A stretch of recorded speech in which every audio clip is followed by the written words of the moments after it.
Nunggu dari ini kalau sudah siap nanti siap. Assalamualaikum warahmatullahi wabarakatuh. Selamat pagi Bapak, Ibu, para pelaku UMKM di Kabupaten Tegal. Bagaimana kabarnya hari ini? Alhamdulillah sehat ya. Berjumpa lagi dengan saya di kelas pajak UMKM Taat Pajak. Nah, kali ini kita akan membahas insentif PPh final UMKM ditanggung pemerintah. Untuk dasar aturannya ada di Peraturan Menteri Keuangan Nomor 82 Tahun 2021. Nah, sebelum dimulai, ini ada jargonnya Bapak Ibu. Kalau saya bilang UMKM, Bapak Ibu jawab taat pajak gitu ya. Mari kita mulai. UMKM taat pajak. UMKM taat pajak. Baik, terima kasih Bapak Ibu, tepuk tangan untuk kita semua. Karena Bapak Ibu di sini udah pada semangat, saya ada pantun nih. Jalan-jalan ke Palembang. Perginya naik Ducati. Tak kenal maka tak sayang. Perkenalkan, saya Weni Justisianti.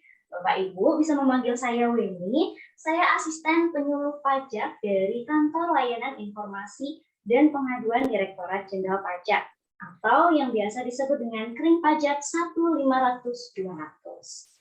Saya mau sedikit cerita nih Bapak Ibu. Saya punya teman namanya Vina, dia orang Tegal juga, punya warteg Bapak Ibu. Dia cerita sama saya gini nih, wartegku lagi sepi nih karena PPKM, belum bayar pajak pula. Gimana ya? Katanya ada insentif pajak, jadi aku nggak perlu setor nih gitu. Nah, tenang, tidak perlu setor Bapak Ibu. Biar pemerintah aja yang tanggung, karena berat gitu ya. Ada insentif PPh final 21 DTP. Tapi tentu saja ada syaratnya. Nah, ini yang akan kita bahas. Bapak Ibu, ini saya lihat di www.econ.go.id dari websitenya Kemenko Perekonomian. Disebutkan ternyata jumlah UMKM di Indonesia ini ada banyak sekali Bapak Ibu.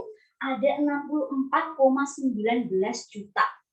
Dan 82,99%-nya ini merasakan dampak negatif dari COVID-19.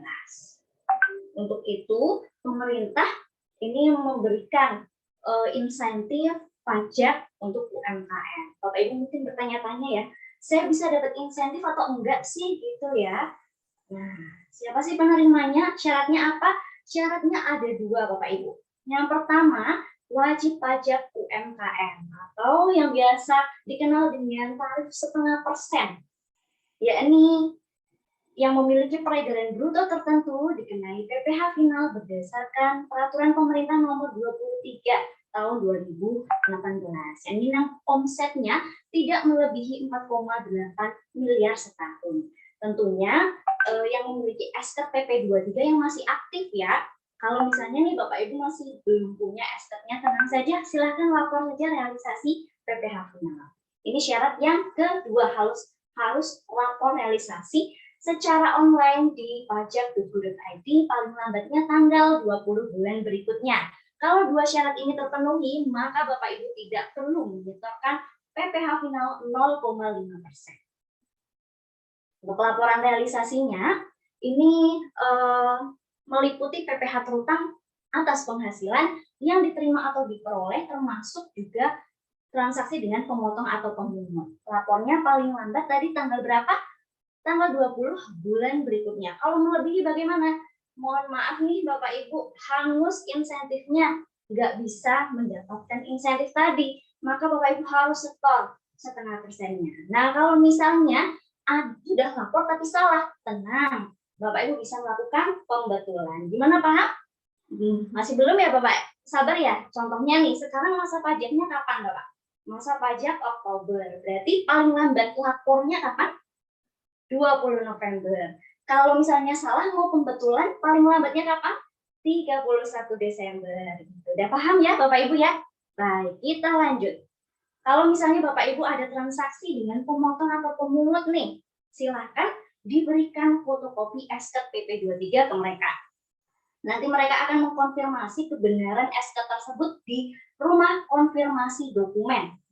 Kalau ternyata valid, mereka tidak akan melakukan pemotongan atau pemungutan PPh dan dibuatkan kode billing oleh mereka. Di catatannya nanti akan dituliskan PPh final ditanggung pemerintah ex-PMK nomor 82 tahun 2021. Nah, cara lapornya gimana nih? Silahkan disiapkan dulu Bapak Ibu. Laptopnya dibuka terlebih dahulu, dibuka websitenya djponline.pajak.go.id, lalu login, terus dibuka yang menu profil, aktivasi fitur, di checklist yang ini Bapak Ibu, yang ada insentif COVID-nya kalau sudah diklik ubah. Setelah itu di menu layanan, e-reporting insentif COVID, lalu diklik tambah. Nah, pilihnya yang PPh final di TP PMK 82.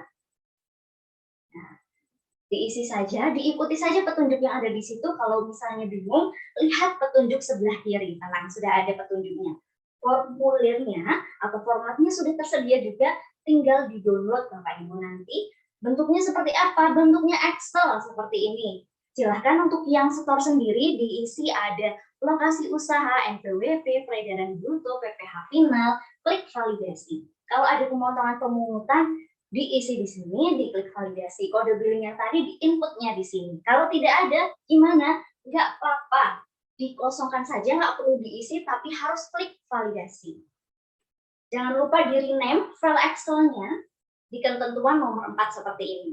Kalau sudah, silakan di-upload di sini. Masa pajaknya juga diisi, klik upload. Akan muncul tanda checklist seperti ini, klik OK. Nah, artinya apa? Artinya Bapak Ibu sudah memanfaatkan insentif dan tidak perlu setor kalau sudah sampai tahap lapor realisasi tadi.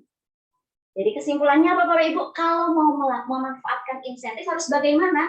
Harus lapor realisasi tepat waktu. Begitu ya. Karena kalau tidak akan hangus. Harus disetor setengah persen seperti biasa. Nah, untuk penutupnya nih ada pantun. Pergi ke pasar beli rujak. Rujaknya buatan si Fitri. Mari kita taat pajak. Bersama-sama membangun negeri. Nah, ini seperti quotes-nya Bu Sri Mulyani Indrawati. Jangan pernah lelah mencintai negeri ini.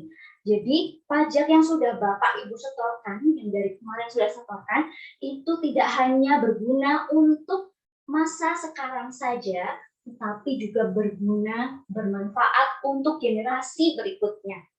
Gitu ya. Karena apa? Karena pajak buat Indonesia maju. Apabila Bapak Ibu membutuhkan informasi, bantuan informasi perpajakan, seperti itu bisa menghubungi KPP Pratama Tegal atau menghubungi kami di Kering Pajak 1500200 atau di live chat kami di pajak.go.id atau di akunnya Ditjen Pajak RI. Begitu saja Bapak Ibu yang bisa saya sampaikan. Terima kasih. Wassalamualaikum warahmatullahi wabarakatuh. Waalaikumsalam.